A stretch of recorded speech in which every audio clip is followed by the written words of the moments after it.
கர்த்தருடைய பரிசுத்தமான நாமம் மகிமைப்படுவதாக. நம் தேவனுடைய வார்த்தைக்கு நேராக கடந்து செல்வோம். இந்த நாளிலே நீங்கள் தேவனுடைய சமூகத்தில் வந்திருப்பது நல்லது. நிச்சயமாகவே நாம் தேடி வந்திருக்கிற தெய்வம் தேடுகிறவர்களுக்கு நன்மைகளை தருகிறவர். அல்லேலூயா. எல்லாருக்குமா அப்படின்னு கேட்டிங்கன்னா, கடவுளுடைய விருப்பம் எல்லாரும் நல்லா இருக்கணும் அப்படிங்கிறது தான். கடவுளுடைய சித்தம் அந்த பூமியில் நிறைவேறுதா அப்படின்னு கேட்டிங்கன்னா, இப்போ வரைக்கும் நிறைவேறலை. ஆனால் பரலோகத்தில் நிறைவேறுது. அதனால தான் இயேசு கிறிஸ்து இப்படியே ஜெபிக்கிறார். எப்படி ஜெபிக்கிறார்னா, பரமண்டலங்களிலே உம்முடைய சித்தம் செய்யப்படுகிறது போல பூமியிலேயும் உம்முடைய சித்தம் செய்யப்படுவதாகங்கிறார். ஏன் செய்யப்படுவதாகன்னு சொல்கிறாரு? ஏன்னா சித்தம் இல்லைன்னு, சித்தம் இருக்கு, சித்தம் செய்யப்படலை. அதாவது தேவன் ஒரு காரியத்தை விரும்புகிறார், அது என்ன பண்ணல, பூமியில் நடக்கலை. அதனால அதை ஜெபமாக மாத்துறார். நம்மளும் அப்படி தானே, நமக்கு ஒரு காரியம் வேணும் அப்படின்னா அது நடக்கலைங்கும் போது தேவ சமூகத்தில் என்ன பண்ணுவோம்? ஜெபிப்போம். சரீரத்தில் வியாதி வந்திருக்கோம், நோய் வந்திருக்கோம், பலவீனம் வந்திருக்கோம், அது மாறணும்னு நம்ம என்ன பண்ணுவோம்? ஜெபம் பண்ணுவோம். கடன் பிரச்சனை ஆகிருக்கும், அந்த கடன் பிரச்சனை நீங்கணும்னு என்ன பண்ணுவோம்? ஜெபம் பண்ணுவோம். அது கரெக்டு தான், அப்படி தான் பண்ணணும். அதே போல தான் இயேசு கிறிஸ்துவே என்ன யோசித்தார் அப்படின்னா, பரலோகத்தில் எப்படி பிதாவாகிய தேவனுடைய சித்தம் செய்யப்படுகிறதோ அதுபோல் பூமியிலேயும் தேவனுடைய சித்தம் செய்யப்பட வேண்டும் என்று நினைக்கிறார். அதுதான் என்ன அப்படி பெரிய சித்தம்?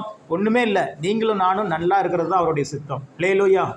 அவருக்கு என்ன விருப்பம்? வசனத்திலிருந்து தான் சொல்கிறேன். இது எல்லாமே வேத வசனத்தில் சொல்லப்படுகிறது. என்ன சொல்லுகிறது?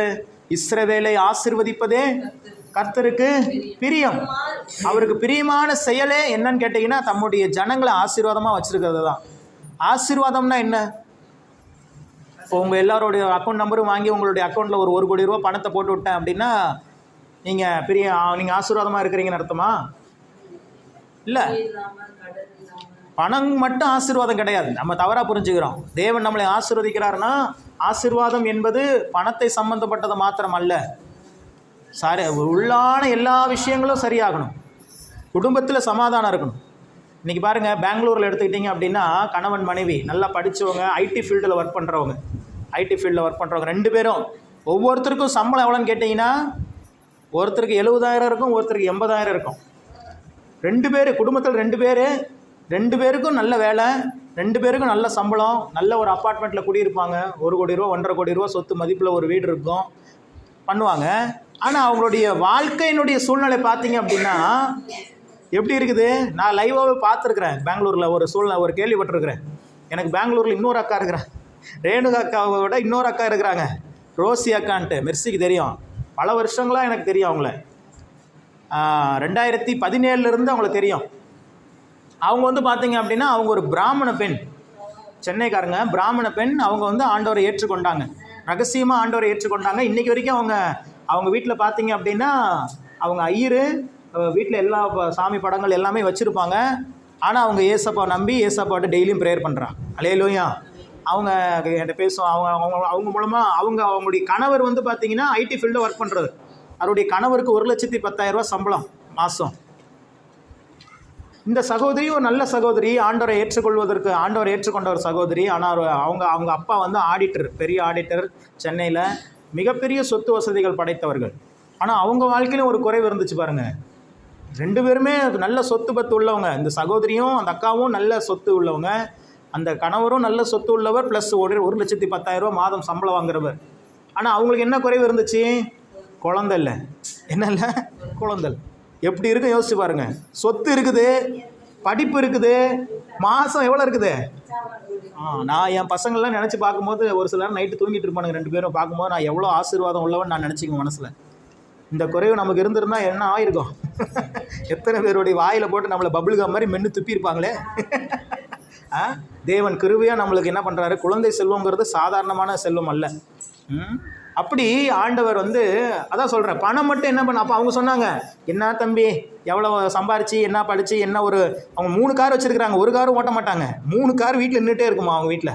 அவங்க கணவருக்கு ஒரு காரு, இந்த அக்காவுக்கு ஒரு காரு. அவங்க கணவர் ஒரு காரில் டியூட்டிக்கு வேலைக்கு போய்ட்டு வருவார். இந்த அக்கா எங்கேயாவது வெளியில் ஏதாவது சூப்பர் மார்க்கெட்டுக்கோ இல்லை வேறு எங்கேயாவது ஃப்ரெண்ட்ஸ் வீட்டுக்கோ போயிட்டு வரணுன்னா இவங்க அந்த கார் யூஸ் பண்ணுவாங்க. ஒரு கார் சும்மாவே நின்றுட்டு இருக்குமா. எதுக்குன்னு சொல்லுவாங்க. அவங்க 3 கார் வீட்டில் இருக்குது, 3 மாடி வீடு. ஒரு வீடு இல்லை, பெங்களூரில் ஒரு வீடு வாங்குறதே கஷ்டம். 3 மாடி வீடு, 3 மாடி வீட்டில் கீழே இவங்க இருக்கிறாங்க, மேலே 2 வீடு வாடகை விட்டுருக்குறாங்க. ஒவ்வொரு வீட்டுக்கும் மாதம் வாடகை 30,000. ஒரு வீட்டுக்கு 30,000 சாதாரணமான இல்லை. ஏன்னா அவங்க இருக்கிற ஏரியா அந்த மாதிரி ரிச்சான ஏரியா. அங்கே இருக்கிறவங்க எல்லாருமே ஐடி துறையில் வேலை செய்கிறவங்க. அவங்களுக்கு 30,000ங்கிறது 3,000 மாதிரி. இப்போ நம்மளுக்கு 3,000, இந்த வீட்டுக்கு வாடகை எவ்வளோ? 3,000. அது மாதிரி அவங்களுக்கு 30,000 அங்கே. ஏன்னா அவங்க சம்பளம் அங்கே அதிகம். 1,10,000, 1,20,000, 1 லட்சம் தான் மினிமம் சம்பளமே. அப்படி இருக்குது அவங்க ஒர்க்கு. அதனால் அவங்க 30,000 வந்து வாடகை கொடுக்கறது பெரிய விஷயம் கிடையாது. அப்படி இருக்கிறது அவங்க சொல்கிறாங்க, எத்தனை இவ்வளோ வீடு இருக்குது. மாமா அவங்க சொல்லுவாங்க, மாமாவும் நல்ல வசதியான ஆள் தான், அவரும் நல்லா சம்பாதிக்கிறாரு, நல்ல குணம், எந்த கெட்ட பழக்கம் கிடையாது, சிகரெட்டு தண்ணி எந்த கெட்ட பழக்கம் கிடையாது, நல்ல ஒரு மனுஷன்தான். நானும் எங்கள் அப்பா அம்மாவும் என்னை பெரிய இடத்துல தான் கிட்டத்தட்ட 100 150 பவுனோ போட்டு கல்யாணம் பண்ணி கொடுத்தாங்களாம். அவ்வளோ வசதிகள் வாய்ப்புகள் இருக்குது தம்பி, ஆனால் எனக்கு குழந்தை இல்லை அப்படின்னு சொல்லி ஜெபம் பண்ணாங்க. என்ன நடந்துச்சு தெரியுமா? 1 வருஷம் அப்போ ஜெபம் பண்ணிகிட்டே இருந்தோம் அவங்களுக்காக. ஃபோன் அடித்து ப்ரேயர் பண்ணிக்கிட்டே இருப்போம். அப்போ தான் எங்கள் உயிர் உள்ள வரை ஜெபிப்போம் அப்படின்னு ஒரு குழு ஆரம்பித்தோம் வாட்ஸ்அப்பில். அந்த குழு மூலமாக அவங்க வந்தவங்க தான் அந்த சிஸ்டரு. 6 வருஷம் 7 வருஷம் குழந்தையே இல்லை. எத்தனையோ ட்ரீட்மெண்ட் போயிட்டாங்க. பணம் இல்லாதவங்களே எத்தனையோ ட்ரீட்மெண்ட் எடுக்கிறாங்க. பணம் இருக்கிறவங்க அவங்க என்னென்ன ட்ரீட்மெண்ட் எடுத்துருப்பாங்க யோசிச்சு பாருங்கள். எல்லா ட்ரீட்மெண்ட்டும் எடுத்து பார்த்தாச்சு. ஒரு ட்ரீட்மெண்ட்டுக்கு என்ன இல்லை? பதில் இல்லை.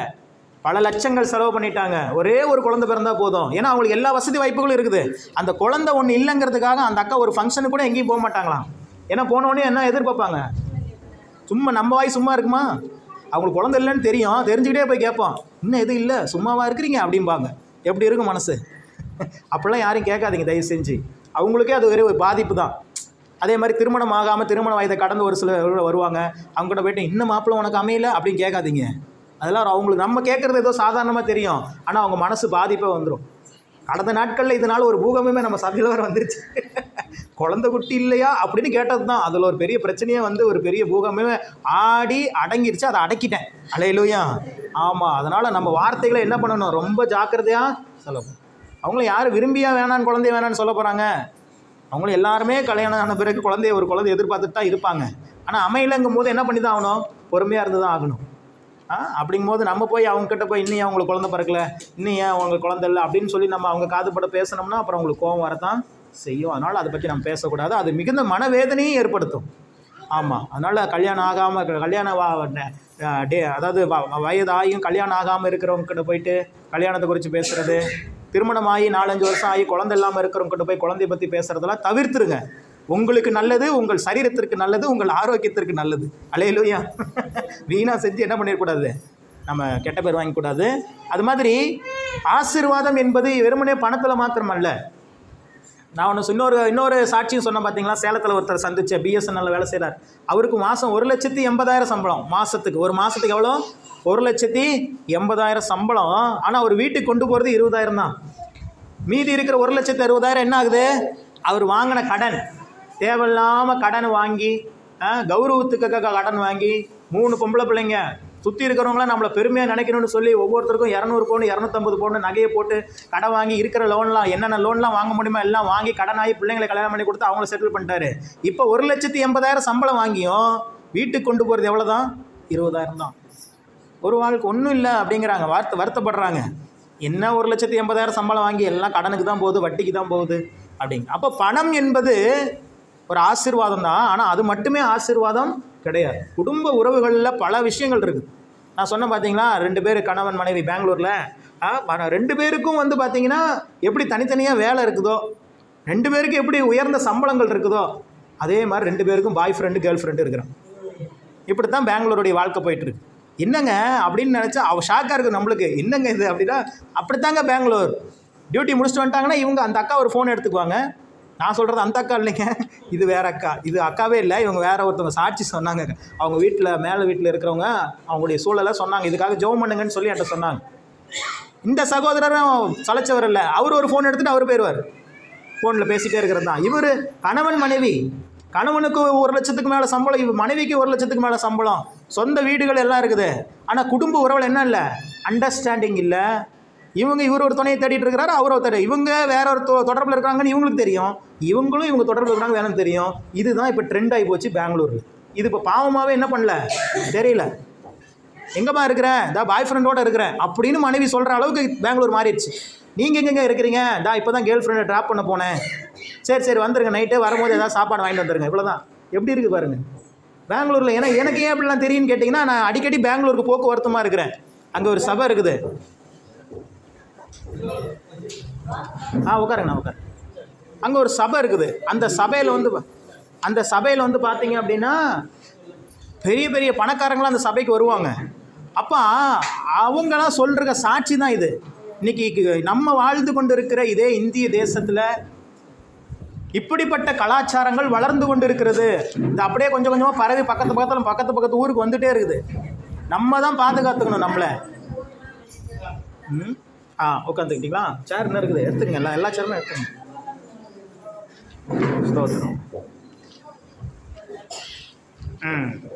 நீங்கள் எல்லாம் உட்காந்துட்டிங்கன்னா நான் அடுத்த பகுதிக்கு வந்துடுவேன். ரைட். அப்போது நல்லா கவனிங்க. ஒரு மனிதனுக்கு பணம் மாத்திரம் போதுமானது அல்ல, எல்லாமே சுற்றி இருக்கிற எல்லாமே அவனுக்கு நன்மையாமே. நான் சொல்கிறதெல்லாம் நோட் பண்ணிக்க. இதுதான் ஆசீர்வாதம். என்னது? ஃபஸ்ட்டு முதல் ஆசீர்வாதம் ஒரு மனுஷனுக்கு இந்த பூமியில் என்னன்னு கேட்டிங்க அப்படின்னா, நோய் இல்லாத ஒரு வாழ்க்கை. சொல்லுங்கள், நோய் இல்லாத வாழ்க்கை. என்னதான் பணங்கள் சொத்து பத்துகள் இருந்தாலும் சரீரத்தில் ஒரு நோய் வந்துருச்சுன்னா என்ன பண்ண முடியும்? வாழ்க்கை ஃபுல்லாக அந்த பணத்தை என்ன தான் பண்ண முடியும்? அதுக்கு தான் செலவு பண்ண முடியும், வேறு ஒன்றுமே பண்ண முடியாது. அப்போது அதனால தான் பெரியவங்க சொன்னாங்க, நோயற்ற வாழ்வே குறைவு அற்ற செல்வம். அது செல்வம்னு மட்டும் சொல்லலை, குறைவற்ற செல்வமா. அப்படின்னா என்ன அர்த்தம்? நோய் இல்லாத ஒரு வாழ்வு தான் முதல் ஆசீர்வாதம். ரெண்டாவது, கடன் இல்லாத ஒரு வாழ்க்கை. எத்தனை ஆயிரங்கள் நீங்கள் சம்பளம் வாங்கலாம், எத்தனை லட்சங்கள் சம்பளம் வாங்கலாம், ஆனால் உங்களுக்கு அது கடனில் இருந்துச்சுன்னா அதனால் ஏதாவது பிரயோஜனம் உண்டா? ஒரு பிரயோஜனம் உண்டு. அப்போது ரெண்டாவது ஆசீர்வாதத்தினுடைய இன்னொரு பகுதி என்ன? கடன் இல்லாத ஒரு வாழ்வு. அடுத்து சுமூகமான குடும்ப உறவுகள், சமாதானமான குடும்ப உறவுகள். கணவன் மனைவி, மனைவியை உண்மையாய் நேசிக்கிற கணவர், கணவனை உண்மையாய் நேசிக்கிற மனைவி, பிள்ளைகள். இன்னைக்கு சொந்த வீட்லேயே அப்பாட்ட பேசாத பிள்ளைங்க எத்தனை பேர் இருக்காங்க தெரியுமா? அம்மாட்ட பேசாத பிள்ளைங்க இருக்கிறாங்க. சொந்த தாய் தான், சொந்த தகப்பன் தான். இவங்க அப்பாவும் அம்மாவும் பேச மாட்டாங்க. அப்பா அம்மா கிட்ட பிள்ளைங்க பேச மாட்டாங்க, பிள்ளைங்க அப்பா அம்மாட்ட பேச மாட்டாங்க. இப்படி இருக்குது. அப்போ என்ன பணம் வச்சு, என்ன சொத்து வச்சு என்ன பிரயோஜனம்? இது மூணாவது ஆசீர்வாதத்தினுடைய மூணாவது பகுதி, நல்ல சமாதானமான குடும்ப உறவு. நாலாவது தான் ஆஸ்திகள், ஒரு வீடு, தங்குவதற்கு ஒரு நிலையான ஒரு வீடு, தேவையான அளவுக்கு பணம். உங்களுக்கு என்ன தேவை? 3 நேரம் ஆகாரத்தை உண்ணணுமா? நல்ல உடைகளை உடுத்தணுமா? போக்குவரத்துக்கு சொந்த பந்தது வீட்டுக்கு போயிட்டு வரதுக்கு ஃபங்க்ஷன் ஒரு கார் வேணுமா? ஒரு 2 வீலர் வேணுமா? இதெல்லாம் 4வது பகுதி. இது 4ம் சேர்ந்தது தான் ஆசீர்வாதம். நம்ம வெறுமனே நினச்சிடும் ஆண்டவர் உங்களை ஆசீர்வதிப்பார்னா ஆண்டவர் காசு தருவார், அப்படி மட்டும் நினச்சிடறோம். இல்லை, ஆண்டவர் இந்த 4ஐயும் உங்களுக்கு கொடுப்பதற்காகத்தான் இந்த பூமிக்கு இறங்கி வந்தார். அல்லேலூயா. கிறிஸ்து, இயேசு கிறிஸ்து என்பவர் ஏதோ கிறிஸ்தவர்களின் தெய்வமாக நினச்சிட்டு இருக்கிறோம். இல்லை, பைபிளில் எங்கேயாவது போட்டிருக்குதா கிறிஸ்தவர்களுடைய தெய்வம் தான் கிறிஸ்துவ? இல்லையே இல்லை, எல்லாருக்கும் பொதுவான தெய்வம். அதனால தான் அவருக்கு பேரே எப்படி கொடுக்கப்பட்டிருக்குன்னா உலக ரட்சகர். யாரு? நம்ம தான் இங்கே பிரிச்சுக்கிறோம். நீ இந்து, நான் முஸ்லீம், நான் கிறிஸ்டின், நான் கடவுள் நம்பிக்கையே இல்லாதவர் அப்படின்னு சொல்லி நம்மளை தான் இங்கே பிரிச்சுக்கிறோமே ஒழிய, அவருடைய பார்வையில் இங்கே இருக்கிற எல்லாத்தையும் எப்படி பார்க்குறாருன்னா, இது என் பிள்ளை, இது என் பையன், என் மகன், இது என் மக, அவ்வளோதான். இப்படி ஒரே ஒரு பார்வையில் மாத்திரம்தான் கடவுள் பார்க்குறாரே ஒழிய, ஒரு நாளும் கடவுள் மனுஷனை இனத்தினாலும் ஜாதியினாலும் மதத்தினாலும் பிரித்து பார்ப்பதே இல்லை. அதனால தான் நான் அடிக்கடி சொல்லுவேன், இங்கே மதத்தை போதிப்பதே இல்லை, இங்கே அன்பை மாத்திரம்தான் போதிக்கிறோம். இயேசு கிறிஸ்து இந்த பூமிக்கு வந்ததின் நோக்கமே இந்த 4 ஆசீர்வாதங்களோடு நீங்கள் வாழ வேண்டும். என்ன 4 ஆசீர்வாதம்? ஃபர்ஸ்ட் சொல்லுங்க, நோயற்ற வாழ்வு. சொல்லுங்க, நோயற்ற வாழ்வு. 2வது கடன் இல்லாத வாழ்வு. சொல்லுங்க. 3வது சமாதானமான குடும்ப உறவுகள். சொல்லுங்க, சமாதானமான குடும்ப உறவுகள். 4வது ஆஸ்திகள், ஆஸ்தியும் ஐஸ்வர்யமும் அவராலே வருங்க. ஆஸ்தி ஐஸ்வர்யமும் தேவனுடைய சித்தம் தான். நீங்கள் நினைக்கிறீங்க, நீங்கள் யோசிப்பீங்க, அது மட்டும் இந்த பாயிண்ட் மட்டும் கடைசியில் கொஞ்சம் ஏற்றுக்கிறது கொஞ்சம் மனசு கஷ்டமாக இருக்கும். அது எப்படி நம்ம ஒரு பெரிய ஆஸ்தியும் ஐஸ்வர்யத்தை வாங்குறது எப்படி கடவுளுக்கு சித்தமாக இருக்கும்? தேவனுக்காக எல்லாம் இழக்க தானே செய்யணும். எப்படி நம்ம வாங்குறது அப்படின்னு நம்ம நினைப்போம். தேவனுக்காக எல்லாமே இழக்கணும் தான், அது எந்த மாற்றமும் இல்லை. தேவனுக்காக எதுவாக இருந்தாலும் என்ன பண்ணணும்? இழக்க ஆயத்தமுள்ளவங்களாக தான் இருக்கணும். ஆனால் தேவன் அதை கொடுக்க மாட்டேன்னு சொல்லலை. வசனம் தெளிவாக சொல்லுகிறது, கர்த்தரின் ஆசீர்வாதமே ஐஸ்வர்யத்தை, இன்னொரு வசனம், ஆஸ்தியும் ஐஸ்வர்யமும் கர்த்தருடையது இல்லை, அவராலே வருகிறது. படிச்சதே இல்லையா அந்த வசனம்லாம்? நம்மளை படிக்க விடாமல் பண்ணிட்டாங்க. ஆஸ்தியும் ஐஸ்வர்யமும் அவராலே வருகிறது. அவர்கிட்ட வர்றதை நீங்கள் ஏங்க தடுத்து வைக்கிறீங்க? வர்றதை ஏன் நீங்கள் ஏன் தடுக்கிறீங்க? கடவுள் என்ன சொல்கிறாருன்னா, அந்த ஐஸ்வர்யத்தின் மேலே, அந்த ஆஸ்தியின் மேலே உன் இருதயத்தை வைக்காத, உன்னுடைய இன்னைக்கு காலையில் கூட அந்த வசனத்தை வாசித்தேன். உன் வாழ்வில் ஐஸ்வர்யம் விருத்தியானால் உன் இருதயத்தை அதன் மேல் வைக்க. உன் வாழ்க்கையில் ஐஸ்வர்யம் விருத்தியே ஆகக்கூடாதுன்னு ஆண்டவர் சொல்லலை. ஐஸ்வர்யம் விருத்தி ஆகும். அது விருத்தி ஆகும்போது உன் இருதயத்தை என்ன கொண்டு வராத, அது மேலே வச்சிடாத. உன்னுடைய இருதயம் எப்போவுமே என் மேலே தான் இருக்கணும். அதுதான், அவர் தான் ஆசீர்வாதத்தின் ஊற்று, அவர் தான் ஆசீர்வாதத்தின் வேர். அந்த வேரிலிருந்து தான் என்ன ஆகும், அந்த கனி உண்டாகும். அப்போது இந்த 4 ஆசீர்வாதங்களையும் தேவன் உங்களுக்கு தரணும்னு சொல்லி விரும்புகிறார். அதற்காகத்தான் இயேசு கிறிஸ்து இந்த பூமிக்கு வந்தார். இந்த 4 ஆசீர்வாதத்தையும் நீங்களும் நானும் பெற்றுக்கொள்வதற்கு தடையாக இருந்தது தான் பாவம். சொல்லுங்கள், அது என்னது தடையாக இருந்தது? என்னது? நீங்கள் நோயற்ற வாழ்வு இருக்கணும், நீங்கள் கடன் இல்லாத வாழ்க்கை வாழணும், குடும்ப உறவுகள் சமாதானமாக இருக்கணும், ஆஸ்தியும் ஐஸ்வர்யமும் உங்கள் வீட்டில் இருக்கும். வசனம் சொல்லுது, நீதிமானுடைய வீட்டில் ஆஸ்தியும் ஐஸ்வர்யம் அவன் வீட்டில் இருக்கும். உங்கள் வீட்டில் இருக்குது ஆஸ்தி ஐஸ்வர்யம்? பாருங்க, அக்கா கை தட்டுங்க பாப்பா. அப்படி சொல்லணும். நீங்கள் இருக்கிற எல்லாரும், என் வீட்டில் இருக்குது சார் ஆஸ்தி ஐஸ்வர்யமும். இன்றைக்கி சொல்கிறதுக்கே பயப்படுவோம். எங்கடா சொன்னால் நம்ம வந்து கடன் கேட்டுருவாங்களோன்னு பயம். அல்லேலூயா. நம்ம ஆளுங்க அப்படி தான். என்ன, நம்ம ஆளுங்கன்னா நம்ம சபையில் சொல்ல, பொதுவாக சபையில் சொல்கிறேன். ஒருத்தர் நல்லா வளர்ந்துட்டாரு, நல்ல பிஸ்னஸில் இருக்கிறார், நல்ல காசு வருதுன்னு தெரிஞ்சுன்னா உடனே பிரதர் கொஞ்சம் பாருங்கள் பிரதர். அவங்க எப்படி ஆசீர்வதிக்கப்பட்டாங்க அதை யோசிக்க மாட்டாங்க. எந்த சூழ்நிலையில் தேவனை நம்பி எத்தனை அவமானங்களை தாண்டி, எத்தனை வெட்கங்களை தாண்டி, எத்தனை தோல்விகளை தாண்டி ஜெயிச்சு இன்றைக்கி பெரிய லெவலில் வந்திருக்காங்கிறத யோசிக்க மாட்டாங்க. எந்தெந்த சூழ்நிலை ஆண்டவரை கை கொடுத்து மேலே தூக்கி விட்டார் அதை யோசிக்க மாட்டாங்க. நீ ஆசீர்வாதமாக இருக்கிறியா, அப்போ எனக்கு கடன் கொடு. இப்படியே பழகிட்டாங்க சுற்றி இருக்கிறவங்களாம். ஆனால் நம்ம வீட்டில் இல்லை. நான் இனி அடுத்த தடவை கேட்கும் போது ஆஸ்தியும் ஐஸ்வர்யமும் அவன் வீட்டில் இருக்கும்னா நீதிமானுடைய வீட்டில் இருக்கும். இங்கே இருக்கிற ஒவ்வொருவரும் நீதிமான்கள். இயேசு கிறிஸ்துவனுடைய ரத்தம் யாருக்கு மேலாம் யாருக்காகலாம் சிந்தப்பட்டிருக்குன்னு விசுவாசிக்கிறோம். எனக்காக இயேசு கிறிஸ்துவின் ரத்தம் சிந்தப்பட்டுருச்சுன்னு நினச்சிட்டிங்கன்னா நீங்கள் நீதிமான்கள். நீங்கள் நீதி செய்கிறதுனால நீதிமான்கள் அல்ல. அவர் உங்களை ரத்தத்தினால் கழுவி நீதிமானாய் மாற்றியிருக்கிறார். அல்லேலூயா. அவர் தகப்பன், நீங்கள் பிள்ளைங்க. எந்த தகப்பனோ எந்த தாயும் தான் பிள்ளை கஷ்டப்படுறத பார்க்குமா? நீங்கள் பதில் சொல்லுங்கள். இப்போ நீங்கள் இங்கே எல்லாருமே தாய்மார்கள், தகப்பன்மார்கள், எல்லாருமே குடும்பத்தில் பிள்ளைகளை பெற்றவர்கள். உங்கள் பிள்ளை உங்களை பார்க்குறாங்களோ பார்க்கலையோ, ஆனால் உங்கள் பிள்ளை சாப்பாட்டுக்கு கஷ்டப்படணும், டெய்லி கண்ணீர் வடிச்சிட்டே இருக்கணும், கவலையோடு இருக்கணும், கடனில் நெருக்கடில் இருக்கணும், வியாதியோடு இருக்கணும், நோயோடு இருக்கணும்னு என்னைக்காவது மனசார நினச்சிருக்கிறீங்க? யாராவது ஒருத்தர் கை தூக்குங்க. யாராவது ஒருவர் இல்லை இனிமேல் நினைப்பீங்க? ஏன்? தாயினுடைய உள்ளம், தகப்பனுடைய உள்ளம் அப்படி என்ன பண்ணாது? ஒரு பாயிண்ட். 2வது பாயிண்ட், சாதாரண ரத்தமும் மாம்சமும் நிறைந்த தாயும் தகப்பனுமா இருக்கிற நம்மளுக்கே அந்த உணர்வுனா, ஆவியில் நம்மளை எல்லாரையும் பெற்றெடுத்த அவர் எவ்வளோ நினைப்பார் நம்மளை குறித்து. அல்லேலூயா. ஒரு நாளும் நீங்கள் கண்ணீரோடு, கவலையோடு, கடன் பிரச்சனையோடு, வியாதியோடு, பலவீனத்தோடு இருப்பது அவருடைய சித்தமே இல்லை. இந்த சத்தியத்தில் நீங்கள் ஸ்ட்ராங்காக நின்னீங்கன்னா தான் வாழ்க்கையினுடைய அடுத்த கட்டத்திற்கே நீங்கள் போக முடியும். அப்படிப்பட்ட ஒரு ஆசீர்வாதத்தின் தெய்வத்தை தான் நம்ம வணங்கிட்டு இருக்கிறோம். அன்றைக்கி ஒருத்தர் காரில் சல்லுன்னு போனார், ஒரு கொடி, கட்சி கொடி பறந்துட்டு. அவர் யாருங்க அப்படின்னு நான் ஒருத்தர் கேட்டேன் பக்கத்தில். அவர் யார் தெரியுமா அப்படின்னாரு. எதாவது தெரியாதனால தானே கேட்குறேன், சொல்லு யார் அப்படின்னேன். அவர் உங்கள் திருவாரூர்காரர்னா ஸ்டாலின் தெரியும்ல? ஆமாங்க, முதலமைச்சர். அவர் சொந்தக்காரரா? இல்லை, அந்த ஊரில் இருக்கிறார் அவர். அடப்பா, இதை சொல்கிறதுக்கா இவ்வளோ ஒரு பில்டப்? அவர் பிறந்த ஊரில் திருவாரூருங்கிறது ஒரு பெரிய மாவட்டம், அந்த ஊரில் அவர் இருக்கிறாராம். அதை எவ்வளோ பெருமையாக சொல்கிறாங்க பாருங்கள். நான் நினச்சிக்கிட்டேன், ஒரு சாதாரண சொல்ல ஒரு மாநிலத்தினுடைய ஒரு முதல்வருடைய ஊரில் இருக்கிறவங்களுக்கே அவ்வளோ பெருமைனா, இந்த உலகத்தையே படைத்து ஆளுகிற தேவனுடைய பிள்ளை நீங்களும் நானும் எவ்வளோ கெத்தாக இருக்கணும். அல்லேலூயா. கலங்கவே கூடாது. எந்த பிரச்சனைகள், எந்த போராட்டங்கள் வந்தாலும் என் அப்பா பெரியவர், எல்லாமே அவருடைய கரத்தில் இருக்குது. அவர் இப்படி செஞ்சால் போதும். ஒரு நைட்டில் பணக்காரராக்குனார். யாரை? இஸ்ரவேல் ஜனங்களை. அடிமையாக இருந்தான் எகிப்தில்.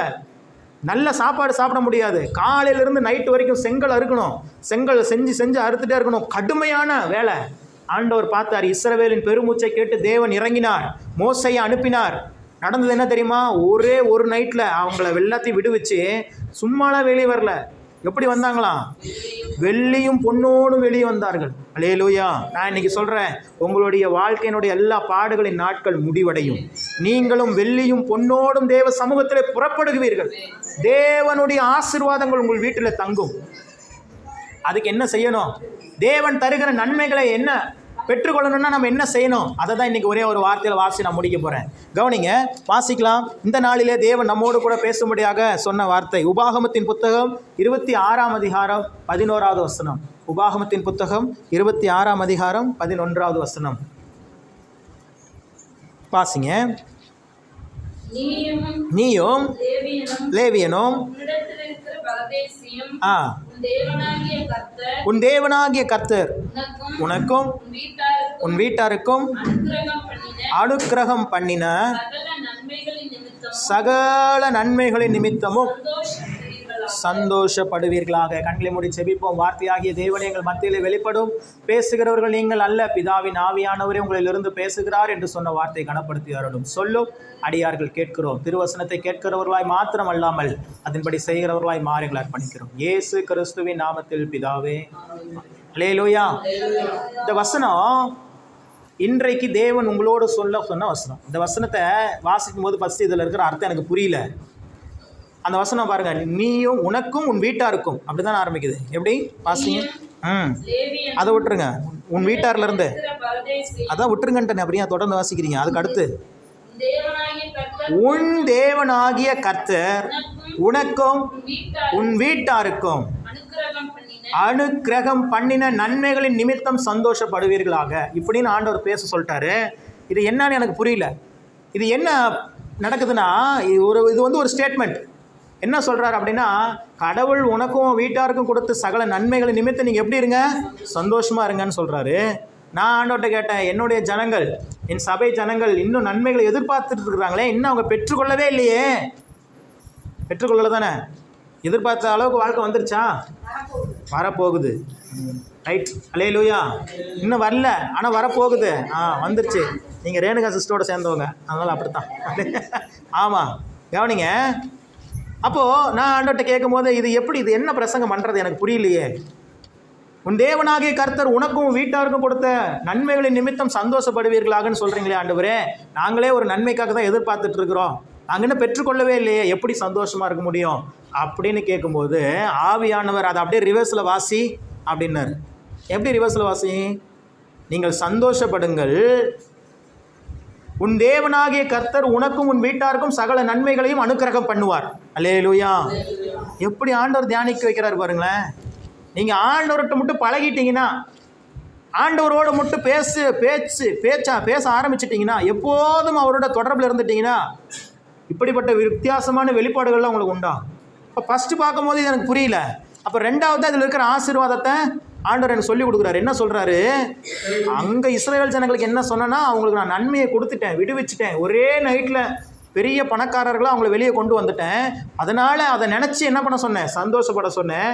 இப்போ உங்களுக்கு நான் என்ன சொல்கிறேன்னா, அப்படியே ஆப்போசிட்டில் உங்களுக்கு சொல்கிறேன். நீங்கள் சந்தோஷப்படுங்கள், உங்கள் தேவனாகிய கர்த்தராகிய நான் உங்களுக்கு மாத்திரமல்ல, உங்கள் வீட்டாருக்கும் ஒரு நன்மை ரெண்டு நன்மை இல்லை, சகல நன்மைகளையும் அனுக்கிரகம் பண்ணுவேன். அல்லேலூயா. இது இந்த சத்தியம் மிகப்பெரிய ஒரு சத்தியம், ஆனால் பலரால் ஏற்றுக்கொள்ள முடியாத ஒரு சத்தியம்.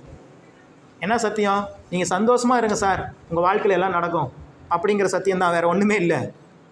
இதை ஒரு தடவை உலக பிரகாரமான ஒருத்தர் சொன்னாங்க, என்னால் அதை ஏற்றுக்கொள்ளவே முடியல.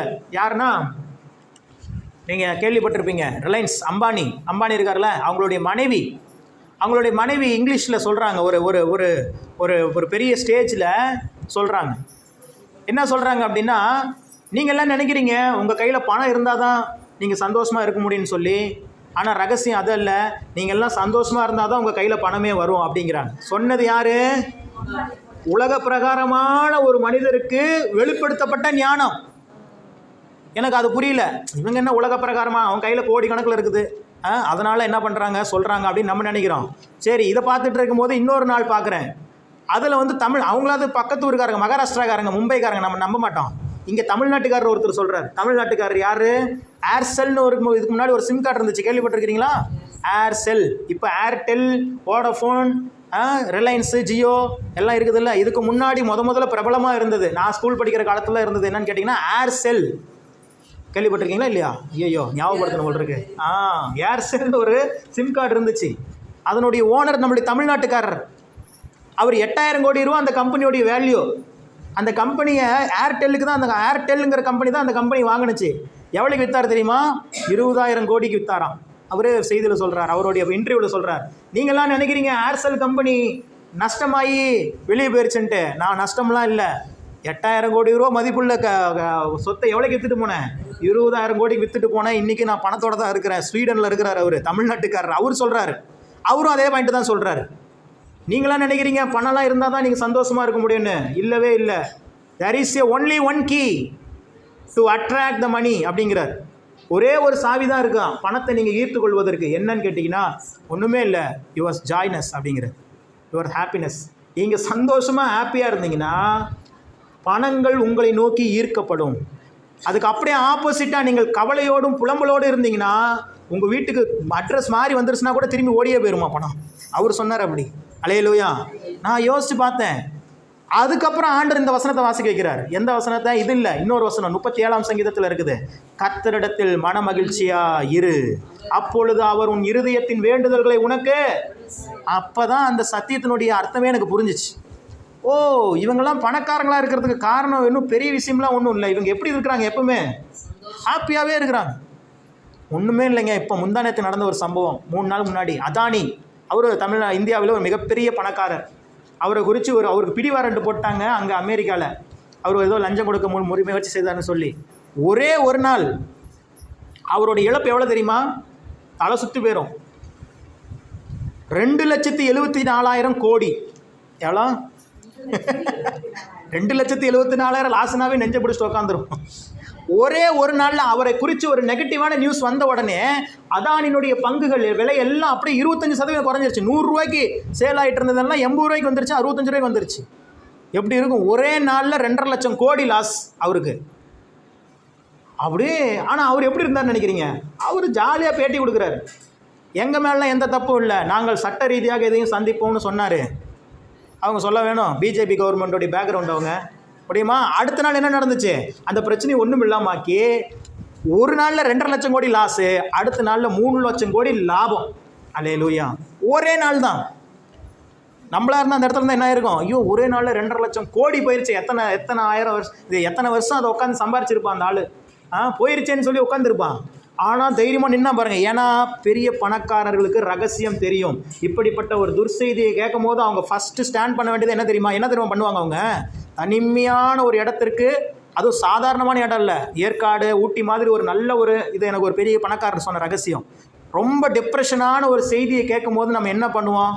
பொண்டாட்டி போட்டு அடிப்போம், திட்டுவோம், பிள்ளைங்களை போட்டு சாத்துவோம், அப்பா அம்மாட்ட சும்மா இருக்கிறவங்கள்ட்ட சண்டை போடுவோம். இதுதான் நமக்கு தெரியும். ஆனால் பெரிய பணக்காரங்க என்ன தெரியுமா பண்ணுவாங்க?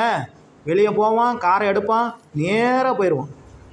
ஒழுக்கம் உள்ளவனாக இருந்தானா ஒரு பெரிய ஊட்டி ஏற்காடு போன்ற ஒரு நல்ல ஒரு பார்க்கறதுக்கு நல்ல ஒரு இயற்கையான காட்சியாக மனசுக்கு சந்தோஷத்தை தரக்கூடிய ஒரு காட்சியாக இருக்கும் பார்த்தீங்களா? அங்கே போய் நின்று ஒரு 1/2 மணி நேரம் 1 மணி நேரம் அப்படியே எதையுமே யோசிக்க மாட்டாராம். அப்படியே நின்று அந்த டெப்ரெஷனை குறைப்பாங்களாம். இன்னும் ஒரு சிலர் பணக்காரங்களாக இருக்காங்க. அவங்க என்ன பண்ணுவாங்கன்னா சினிமாவுக்கு போயிடுவாங்க. ஏன்னா அந்த நேரத்தில் அந்த அழுத்தம் அவங்களை அழுத்தக்கூடாது, அந்த அழுத்தத்தில் அவங்க ஏதாவது தவறான முடிவுக்கு வந்துடக்கூடாதுங்கிறதுக்காக, அந்த மைண்டை சேஞ்ச் பண்ணுறதுக்காக இதெல்லாம் பெரிய பெரிய பணக்காரங்கள் ஃபாலோ பண்ணுற ஒரு சில ரூல்ஸ் அண்ட் ரெகுலேஷன்ஸை இதெல்லாம் மாற்றினா தான் நம்மளும் அப்புறம் மாற முடியும். லேலூயா. படம் பார்க்க போயிடுவாங்களாம். ஏன்னா அந்த 3.5 மணி நேரம் 2.5 மணி நேரம் படத்தை பார்க்கும்போது இந்த பழைய பிரச்சனை என்ன வராது. அப்படியெல்லாம் மாற்றிட்டு கிளியர், அந்த டிப்ரெஷன் கிளியர் ஆன பிறகு தான் வீட்டுக்கு வருவாங்களாம். எதை பற்றியுமே கவலைப்பட சந்தோஷமாக இருப்பாங்களாம். அவங்க இவ்வளோ போச்சு அப்படிங்கிறது கவலைப்பட மாட்டாங்களாம். இன்னும் எவ்வளோ இருக்குது, பரவாயில்ல இவ்வளோ இருக்குதே அப்படின்னு நினச்சிக்குவாங்களாம். இதெல்லாம் எவ்வளோ குட் ஹேபிட்ஸ் தெரியுமா நம்மளுக்கு? நம்ம என்ன நினைப்போம்? 1000 ரூபா ஜோப்பில் வச்சுருப்போம், 10 ரூபா கீழே விழுந்துரு தொலைஞ்சிருக்கும். வீட்டில் வந்து எண்ணும் போது 990 ரூபா தான் இருக்கும். இந்த 10 ரூபா எங்கே சார்? ஐயோ அப்படின்னு சொல்லி உடனே பாஸ்டருக்குலாம் ஃபோன் அடிப்போம். பாஸ்டர் ஒரு முக்கியமான ஜெப குறிப்பு. பாஸ்டர் அப்போ தான் முக்கியமான வேலையாக இருப்பார், வேறு வழி இல்லாமல். சரி ஏதோ முக்கியமான ஜெப குறிப்புன்னு சிஸ்டர் சொல்கிறாங்களே, சொல்லுங்கள் சிஸ்டர் அப்படின்னு சொன்னோம்னா சொல்லுவாங்க, பாஸ்டர் 10 ரூபா காணாமல் போச்சு பாஸ்டர். 10 ரூபானா எவ்வளோங்க? வெறும் 10 ரூபா. 10 ரூபா தான் பாஸ்டர். 1000 ரூபா கொடுத்தாங்க பாஸ்டர் எங்கள் வீட்டில். 10 ரூபா நோட்டு ஒன்று வச்சுருந்தேன், கீழே விழுந்துருச்சு பாஸ்டர். எங்கேன்னு கிடைக்க முடியும், ஜெபம் பண்ணுங்க பாஸ்டர். சிஸ்டர் அந்த 10 ரூபா நான் கூட உங்களுக்கு ஜிபே பண்ணி விட்டுறேன், தயவுசெய்து இதுக்காகலாம் என்ன பண்ண வைக்காதீங்க, ஜெபம் பண்ண வைக்காதீங்க அப்படிங்கிற மாதிரி நிலைமைக்கெல்லாம் தள்ளப்பட்டுரும். அவன் அதை பற்றி கவலைப்பட மாட்டான். ஏன்னா அவனுக்கு ஒரு வழி தெரியும். பணத்தை வர வைக்கக்கூடிய, இவன் தேடி போக மாட்டான், அந்த பணத்தை இவனை தேடி வர வைக்கக்கூடிய வழி என்ன பண்ணிட்டான்? கண்டுபிடிச்சிட்டான். அதை தான் அந்த ஏர்செல் கம்பெனி ஓனர் சொன்னார். பணத்தை நீங்கள் தேடி போயிட்டே இருந்தீங்கன்னா வாழ்க்கை ஃபுல்லாக தேடி போயிட்டே தான் இருக்கணும். பணத்தை உங்களை தேடி வர வச்சுட்டிங்கன்னா நீங்கள் உட்காந்துருப்பீங்க, அது உங்களை தேடி வரும். இதெல்லாம் ரகசியங்களாக அவர் சொல்லி கொடுத்தது. இதெல்லாம் ஃபாலோ பண்ண பாருங்கள். இதில் ஒரு 50% தான் நான் ஃபாலோ பண்ணேன். இப்போ என்னை தேடி தான் வருது, நான் தேடி போகிறதில்ல. அல்லேலூயா, நடக்குது. அதுதான் சொல்கிறேன். இது எல்லாமே எங்கே இருக்குதுன்னு கேட்டிங்கன்னா இங்கே தான் இருக்குது. பைபிளை கையில் வச்சுட்டு இருக்கிற நமக்கு இதில் இருக்கிற ரகசியங்கள் தெரியல. ஆனால் உலக பிரகாரமாக இருக்கிறவனுக்கு என்ன பண்ணிட்டான்? புக்ஸ் எழுதுறாங்களே, அவங்களை எப்படி எழுதுவாங்கன்னு நினைக்கிறீங்க? இந்த மாதிரி பைபிள் இன்னும் பொதுவான நிறைய புக்ஸ் எல்லாம் இருக்குது. அதெல்லாம் படித்து அதில் இருக்கிற நல்ல கருத்துக்களை மட்டும் வெளியே எடுத்துருவாங்க. எடுத்து அதை ஒரு புக்காக போட்டுருவாங்க. இப்போ ஒரு புக்கு ரொம்ப ஃபேமஸாக ஒன்று போயிட்டு இருந்தது, ரிச் டேடி புவர் டேடி. அதெல்லாம் படிப்பீங்களான்னு தெரில. அந்த புக்கை படித்து எத்தனை பேர் அதை படித்து அந்த பொருளாதாரத்தினுடைய அந்த கான்ஃபிடன்ட் லெவல் அதிகப்படுத்திட்டாங்கன்னு தெரியும். அவர் சொல்கிறாரு, அந்த ரிச் டேடி புவர் டேடி அப்படிங்கிற அந்த புக்கை எழுதின அந்த புக்கினுடைய எழுத்தாளர் ஃபஸ்ட்டு எழுதுறார், உங்களுக்கு எப்படி இப்படி ஒரு ஐடியா தோணுச்சு அப்படின்னு சொல்லி கேட்கும்போது அவர் சொல்கிற ஒரு வார்த்தை பைபிள் சேஸ் அப்படிங்கிறார். அப்படின்னு என்ன சொல்கிறாருன்னா, அவர் ஒரு கிறிஸ்தவர், வேதத்தில் தாங்க சொல்லியிருக்குது, அது பைபிள் இருக்கிற வரைக்கும் யாரும் அதை படித்து தெரிஞ்சிக்கல. ஆனால் அதில் இருக்கிற ஒரு கருத்தை எடுத்து நான் தனியாக ஒரு புக்கு போட்டேன். அந்த புக்கு இப்போ உலக பிரகாரமாக இருக்கிற எல்லாரும் வாங்கி படிக்க ஆரம்பிச்சிட்டாங்க. ட்ரேடிங்கில் இருக்கிறவங்க அந்த புக்கை படிக்காத ஆளே இல்லை. Rich daddy poor daddy book படிச்சிங்களான்னு தான் கேட்குறாங்க. நீங்கள் ட்ரேடிங்கில் இருக்கிறீங்கன்னா rich daddy poor daddy book படிக்கிறீங்களான்னு கேட்குறாங்க. நான் சொன்னேன், அந்த ரிச் டேடி இல்லை புவர் டேடி இல்லை, அதுக்கு மேலே இருக்கிற ஒரு டேடியோடைய புக்கை நான் டெய்லி படிச்சுட்டு இருக்கிறேன். அல்லேலூயா. இதை பற்றி தெரியாதவங்களுக்கு தான் அந்த புக்கு, இதை பற்றி தெரிஞ்சவங்களுக்கு இதுவே போதும். இங்கிருந்து தானே அங்கே போணுச்சு. ஒரிஜினல் யார் தான்? இதுதான். அப்போது சகல நன்மைகளையும் நீங்கள் பெற்றுக்கொள்ள வேண்டும் என்று சொன்னால் இன்றைக்கி ஆண்டவர் உங்களுக்கு கொடுக்குற பெரிய சத்தியம், சந்தோஷமாக இருங்க. என்ன பண்ணுங்க? பக்கத்தில் பார்த்து சொல்லுங்கள், நீங்கள் சந்தோஷமாக இருக்கணும். இனிமேல் எதை பற்றி கவலைப்படக்கூடாது. சொல்லுங்கள், பக்கத்தை பார்த்து சொல்லுங்கள். சொன்னீங்கன்னா நடக்கும். எதை பற்றியும் கவலைப்படாதீங்க, எதை பற்றியும் கவலைப்படாதீங்க. சந்தோஷமாக மட்டும் இருங்க. உங்களை தேடி வரும். அல்லேலூயா. வரலைன்னா என்ன கேளுங்க, நானே சொல்கிறேன். ஏன்னா நான் சந்தோஷமாக இருந்து என்னுடைய பல நெருக்கடியான சூழ்நிலையில், என்னுடைய பல தோல்வியான ஒரு சூழ்நிலை, இந்த ட்ரேடிங்கை நான் கற்றுக்கிறதுக்கு படாத பாடுபட்டேன். பல ஆயிரங்கள் லாஸ் பண்ணிகிட்டே இருந்தேன். அப்படியே ஏன் ஆண்டவரே நீ இது பிஸ்னஸ்க்குள்ளே கொண்டு வந்தீங்க அப்படிங்கிற மாதிரி இருக்கும் ஒரு சில நேரத்தில். அப்போல்லாம் ஆண்டவர் சொல்லுவார், கர்த்தருக்குள்ள மன மகிழ்ச்சியாக இரு, உன் இருதயத்தின் விருப்பத்தை நான் என்ன பண்ணுவேன்? நிறைவேற்றுவேன், மகிழ்ச்சியாக இருப்பேன். நீங்கள் நான் ட்ரேடிங் பண்ணும்போது என் வீட்டில் வந்து பார்த்தீங்கன்னா, நான் ஒரு எஃப்எம் வாங்கி வச்சுருக்கிறேன்.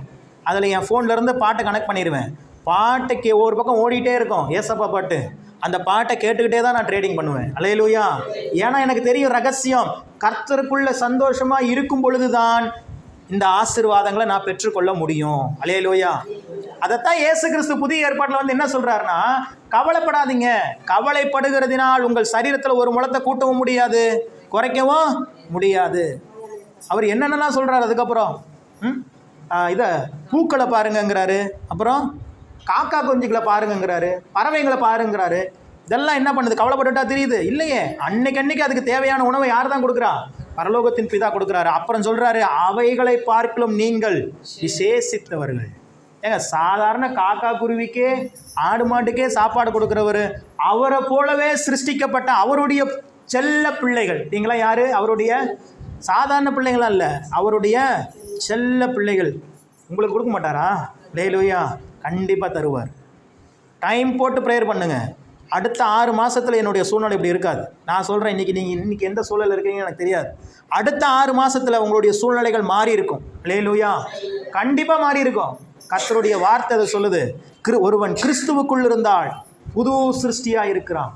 நான் சொல்கிறது எல்லாமே வசனம். நேரம் இல்லாதனால உங்களுக்கு இந்த அதிகாரம் இதுன்னு நான் சொல்லலை. ஆனால் என் வாயிலேருந்து வர்றது எல்லாமே வசனம் தான். வசனத்தை பைபிள் படிக்கிறவங்களுக்கு நிறைய தெரியும்.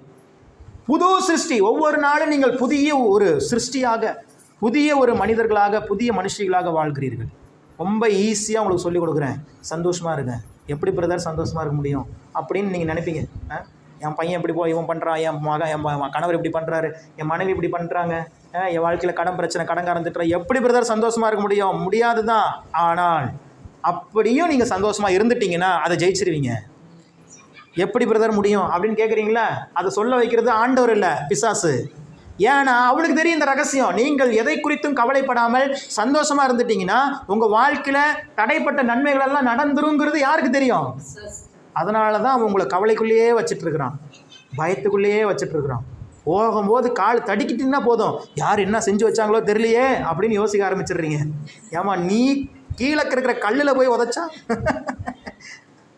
அந்த பாப்பா சொல்லும், அச்சயா டேடி பேனா கீழே உளுந்து உடஞ்சிருச்சுன்னு சொல்லும். நான் சொன்னேன், பேனா எப்படி உன் பேக்கிலேருந்து வெளியே வந்து கீழே இறங்கி கீழே உதிச்சு உடஞ்சிருக்கும், நீ கீழே போட்டேன்னு சொல்லு. இப்போ இருந்தே கற்றுக் கொடுக்குறேன் பிள்ளைங்களுக்குலாம், அப்படி தான் சொல்லணும். எப்போவுமே நம்ம அப்படியே வந்துட்டோம். பிரதர் நடந்து வந்துட்டே இருந்தா பிரதர் அந்த கல் தடுக்கிடுச்சு பிரதர், கல் தடுக்குனுச்சா நீ போய் கல்லை தடுக்குனியா? அல்லேலூயா. பிரதர் நேராக போயிட்டே இருந்தா பிரதர், ஒருத்தர் திடீர்னு உள்ளே வந்துட்டான் பிரதர். உண்மையாக சொல்லு, நீ அவன் உள்ளே வந்துட்டானா இல்லை நீ யாரும் நடிக்காம போய் அவனும் போட்டுட்டியா? அது அவன்கிட்ட கேட்டால் தான் தெரியும். அப்படி தானே? அல்லேலூயா. எப்போவுமே நம்ம எப்படி பழகிட்டோம்னா நம்ம மேலே குற்றம் இல்லாமலே பழகிட்டோம். நான்லாம் ஒன்றும் பண்ணல சார், அவன் தான் சார், நான்லாம் ஒன்றும் பண்ணலைங்க, அவங்க தான். இப்படியே இப்படியே இப்படியே கையை நீட்டே பழகிட்டோம். நீங்கள் இப்படியே கையை நீட்டும் போது ஒரு விரல தான் அவனை காமிக்குது, மீதி 3 விரல் உங்களை தான் காமிக்குது. எத்தனை பேருக்கு அது தெரியும்? அதுக்கு என்ன அர்த்தம் தெரியுமா? நீங்கள் ஒருத்தனை குறை சொன்னீங்கன்னா 3 பேர் உங்களை குறை சொல்லுவான், உங்களுக்கே தெரியாமல் சுற்றி பேசிகிட்டே இருப்பாங்க. அல்லேலூயா. நடந்திருக்குதா? கிராமத்துலலாம் நிறைய நடக்கும். அல்லேலூயா. நான் சொல்கிறேன், நீங்கள் மகிழ்ச்சியாக இருக்கணுங்கிறதுக்காக தான் அவர் இந்த பூமிக்கு வந்தார். பவுல் ரொம்ப ஆணித்தனமாக இந்த சத்தியத்தை சொல்கிறார். 4வது அதிகாரம் 4வது வசனம், பிலிப்பியர். சொல்லுங்க பாப்பா, மனப்பாடமா. சந்தோஷமாக இருங்கள் எப்பொழுதும், கர்த்தருக்குள் எப்பொழுதும் சந்தோஷமாக இருங்கள். சொல்லிட்டு நிப்பாட்டினாரா? இல்லை, சந்தோஷமாக இருங்கள் என்று சும்மாலாம் பவுல் சொல்ல மாட்டார். ஒரு வார்த்தையை 2 தடவை ஒரே வசனத்தில் அழுத்தி சொல்கிறாருன்னா அதுக்குள்ளே ஒரு ரகசியம் இருக்குது. இன்னும் நிறைய சம்பவம் சொல்லிகிட்டே போகலாம். ஜெயிலில் பிடிச்சி போட்டாங்க சீஷர்களை, அங்கே என்ன பண்ணிட்டாங்க? இப்போ இருக்கிற ஜெயிலெலாம் பரவாயில்லைங்க. அல்லேலூயா. இப்போ இருக்கிற ஜெயிலில் டெய்லி கறி போடுறாங்களாம். ஆமாவா? எத்தனை எனக்கு வருத்தமாகுது. நான் இருக்கும்போது ஒரு தடவை தானே போட்டாங்க வாரம் அப்படின்ட்டு. அல்லேலூயா. ஆமாம், எனக்கும் சிறைச்சாலை அனுபவங்கள்லாம் உண்டு. அப்போ எனக்கு அத்தான் வருத்தமாக இருக்குது. என்னடா அது, நம்ம இருக்கும் போதெல்லாம் வாரத்தை ஒரு நாள் தான் சிக்கன் போட்டாங்க, இப்போ டெய்லி சிக்கன் போடுறாங்களாமே, பரவாயில்ல. அங்கே பாருங்கள், இந்த கொரோனா டைமில் இந்த சின்ன கேஸில் இருக்கிறவங்களாம் வெளியே அனுப்புனாங்க. உங்களுக்கு தெரியாது, ஜெயிலுக்குள்ளே இருந்தவங்களுக்கு தெரியும் அந்த டைமில். ஏன்னா கொரோனா பரவும் போது என்னாச்சுன்னா, கூட்டம் அதிகமாக இருக்கிற இடத்துல என்ன பண்ணக்கூடாது, கூட்டம் அதிகமாகவே சேரக்கூடாது. இப்படி சர்ச்சை ஆக்சுவலாக நடத்தலை, தெரியுமா உங்களுக்கு? அப்போல்லாம் சர்ச்சை நடக்காது, எல்லா சர்ச்சையும் மூடிட்டாங்க கொரோனா டைமில். எங்கேயாவது ஒரு தடவை ரகசியமாக யாருக்கும் தெரியாமல் வச்சு நடத்திட்டு இருப்பாங்க. அப்போ பாருங்கள், நான் அங்கே சிறைவாசத்தில் இருக்கிறேன்.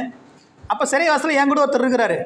அவர் ஒரு ஏதோ பிட் பாக்கெட் கேஸோ ஒரு சின்ன கேஸில் உள்ளே வந்துட்டார். ரொம்ப நாளாக இருந்துட்டார். அதாவது அவர் எவ்வளோ நாள் இருந்துட்டார்னா, அவர் பண்ண அந்த இதுக்கு தண்டனையே 6 மாதம் தானா. ஆனால் அவர் 1 வருஷமாக விசாரணை கைதியாக இருக்கிறார். ஜட்ஜி பார்த்துட்டு ஜெயிலுக்குள்ளே இருக்கிற கூட்டத்தை குறைக்கணும்னு சொல்லிட்டு ஜட்ஜி அங்கே வந்துட்டார் ஜெயிலுக்குள்ளே. அங்கேயும் ஒரு சில நேரத்தில் கேஸ்லாம் நடக்கும். வந்துட்டு இந்த சின்ன கேஸ்லாம் யாரெல்லாம் அவங்கள வெளியே அனுப்பிவிட்ருப்பான்ட்டார் ஜட்ஜி. பார்த்துட்டு ஒவ்வொருத்தர் பேராக படிக்கிறான். அவன் உட்காந்துட்டு இருக்கிறாங்க. எங்கள் பேர் வந்தால் பரவாயில்லையே, வெளியே போயிடலாமே. இந்த கொரோனா வந்தது உங்களுக்குலாம் கெட்டது, ஜெயிலுக்குள்ளே இருந்தவங்களுக்கு நல்லதுங்க. அல்லேலூயா. எல்லாத்தையும் வெளியே விட்டாங்க. நான் சொல்கிறது எங்கேயோ இல்லை, மதுரை சிறைச்சாலையில் தான் சொல்கிறேன். சேலம் எல்லா இடத்துலையும் நடந்துச்சு. எங்கெல்லாம் கூட்டம் அதிகமாக இருக்குதோ அங்கே இருக்கிறவங்களாம் சின்ன கேஸில் இந்த தண்டனைக்கு மீறி அதிகமாக விசாரணை கைதியாக இருந்தவங்களாம் அவங்களே ஜாமீன், வக்கீலுக்கு எதுவும் வேண்டாம், நீ போனால் போதுண்டா சாமின்னு சொல்லிட்டு அமுச்சு விட்டுட்டு இருந்தாங்க. அப்போ என் ஒருத்தர் இருந்தார், அவர் கேட்டார். அவர் பேர் வந்துருச்சு பாருங்க. அவங்க பேர் வாச்சிட்டே இருப்பாங்க, யார் யாருக்கு ஜாமீன் வருதோ அவங்க பேர்லாம் வச்சுட்டு இருப்பாங்க. இவர் பேர் என்ன, நல்ல முத்தை என்னமோ அது பேர் சொல்கிறாரு. நல்ல முத்து சன் ஆப் கணேசன் அப்படிங்கிறார், அவங்க அப்பா பேரோட சொல்கிறாரு. இவர் பேரை சொன்னோடனே ஆடாச்சே என் பேர் வரக்கூடாதுன்னு நினச்சா வந்துருச்சு அப்படிங்கிறார். யோ இன்னையா நீ மனுஷன், அவன் வெளியே போகிறதுக்கு துடிச்சிட்டு இருக்கிறான், பேர் வராதான். நீ என்ன, அவர் வயசு கம்மியாக தான் இருக்கும், ஒரு 38 40 வயசுக்குள்ளே தான் இருக்கும். அங்கெல்லாம் வாயா போயான்னு தான் பேசிக்குவாங்க, அங்கெல்லாம் மரியாதைலாம் கிடையாது. இன்னும் கொஞ்சம் வேறு மாதிரிலாம் பேசுவாங்க. நான் கொஞ்சம் டீசெண்டாக சொல்கிறேன். அவர் வரக்கூடாதுன்னு நினச்சேன், வந்துருச்சுன்னு சொல்லி அவர் திட்டுறாரு. மேஜிஸ்ட்ரேட்டை கெட்ட கடாது திட்டுறாரு. இவனுக்கு என் பேர் தான் கிடச்சிச்சா, எத்தனையோ பேருக்கு அவங்க பேரை சொல்ல வேண்டியதானே. இவர் கத்துறாரு, உன்னை வெளியே போக சொல்லி தான் உன் பேர் வந்திருக்குது. சந்தோஷம், எங்கள் பேர்லாம் வராதான் நாங்கள் சந்தோஷப்பட்டு இருக்கிறோம். உனக்கு இன்னையா வெளியே போகிறதுக்கு நீ சந்தோஷம் பண்ண? வெளியே போனால் எங்கே போய் தங்குறது? ஒரு வீடு வாடகைக்கு எடுக்கணும், அங்கே போய் கரண்ட் பில்னா கரண்ட் பில்லுக்கு தனியாக காசு கட்டணும், அது எல்லாத்துக்கும் மேலே 3 நேரம் சாப்பிட்ணுன்னா போய் வேலைக்கு போகணும்.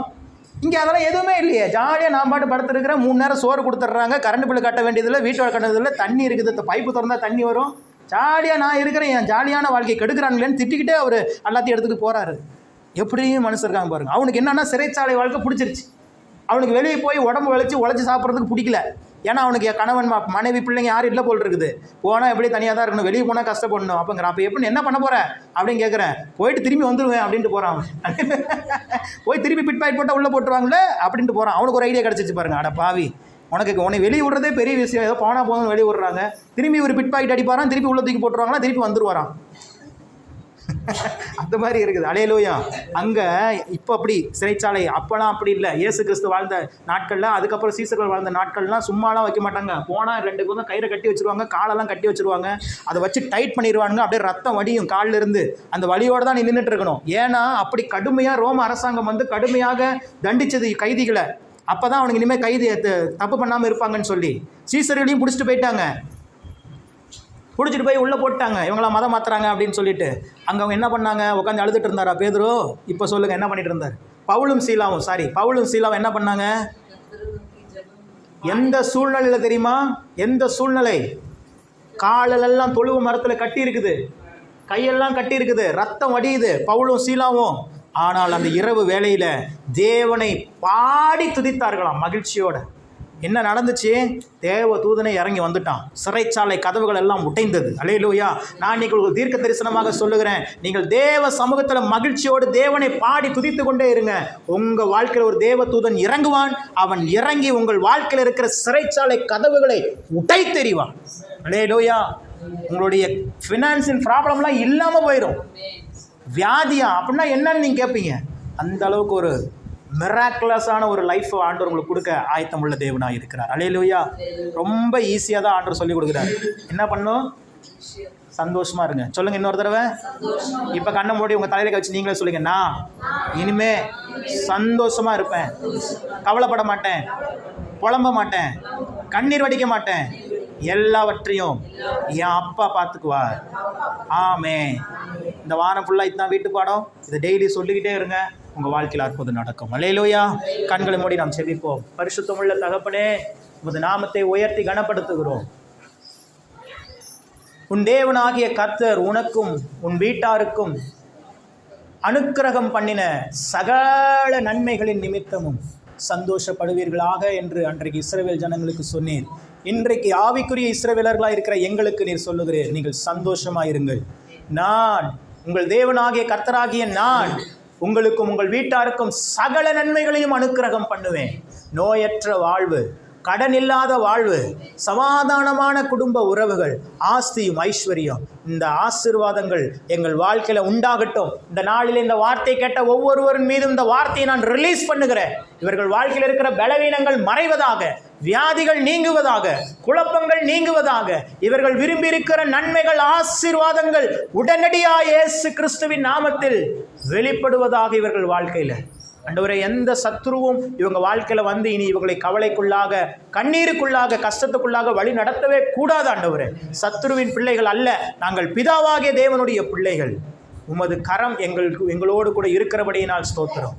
தீங்கு எங்களை துக்கப்படுத்தாதபடி அதற்கு எங்களை விலக்கி காத்தருளும். தேவரீர் எங்களை ஆசீர்வதித்து எங்கள் எல்லையை பெரிதாக்கும் என்று சொல்லி யாபேசை போல நாங்கள் செபிக்கிறோம். வந்திருக்கிற ஒவ்வொருவருடைய எல்லைகளும் விஸ்தாரமாகட்டும்.